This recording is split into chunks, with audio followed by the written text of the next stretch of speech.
2013 সালে জামাত যেমন সফলভাবে শাপলা চত্বরকে প্রক্সি হিসেবে ব্যবহার করতে পেরেছে, আওয়ামী লীগও শাহবাগে আন্দোলনকারীদের ব্যবহার করেছে বলে মন্তব্য করেছেন অন্তর্বর্তী সরকারের তথ্য ও সম্প্রচার উপদেষ্টা মাহফুজ আলম।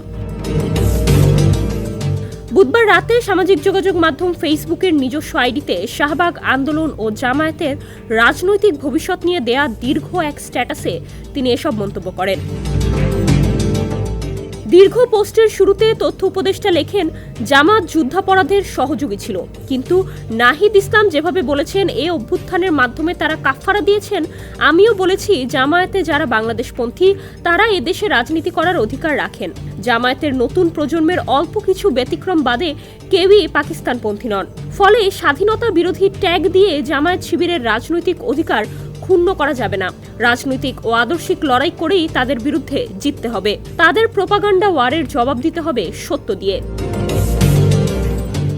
রাজধানীর শাহবাগে 2013 সালে গণজাগরণ মঞ্চের নেতৃত্বে আন্দোলন প্রসঙ্গে মাহফুজ আলম লিখেন, শাহবাগে যারা গিয়েছিল একটা বড় অংশ চেতনার অন্ধতায় পড়ে গিয়েছিল। অনেক ছাত্র তরুণ ইসলাম বিদ্বেষ থেকে না, বরং নিছক যুদ্ধাপরাধীদের বিচারের দাবিতে গিয়ে উপস্থিত হয়েছিল। শাপলা শাহবাগের কর্মীরা কমরেডস হয়েছিলেন বলেই শেখ হাসিনার পতন ঘটেছিল দাবি করে তথ্য উপদেষ্টা লেখেন, শাপলা শাহবাগের বাইনারির বাইরে এসে শাহবাগের প্রাণভোমরা মুজিববাদ, ভারতপন্থা ও শেখ পরিবারের বিরুদ্ধে পুরাতন শাপলা ও শাহবাগের কর্মীদের কমরেডস হয়ে ওঠার সুযোগ তৈরি হয়েছিল। আসলে শাপলা শাহবাগের কর্মীরা কমরেডস হয়েছিলেন বলেই শেখ হাসিনার পতন ঘটেছিল। চরমপন্থী কোনো গোষ্ঠীর হাতে তৌহিদি জনতার নেতৃত্ব ছেড়ে না দিতে আহ্বান জানিয়ে মাহফুজ আলম লিখেন, আমি আমার আগের দুটি পোস্টে আলেম ওলামাদের ধন্যবাদ দিয়েছিলাম তাদের শক্তিশালী ভূমিকার জন্য।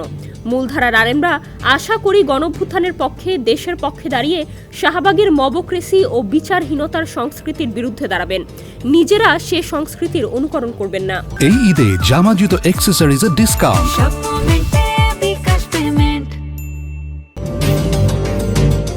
পোস্টের শেষ অংশে দেশের চলমান পরিস্থিতিতে করণীয় সম্পর্কে মাহফুজ আলম লিখেন, অভ্যুত্থান উত্তর বাংলাদেশে শাহবাগে বেড়ে ওঠা মবক্রেসি ও বিচারহীনতার সংস্কৃতি সব পক্ষকেই বাদ দিতে হবে।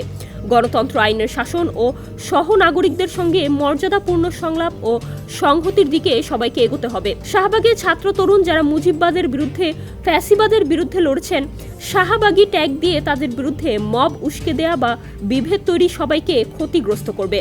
রাজনৈতিক ভেন্ডেটা থেকে হরে দরে সবাইকে শাহবাগী বলা বন্ধ করতে হবে। ডেস্ক রিপোর্ট, সমকাল।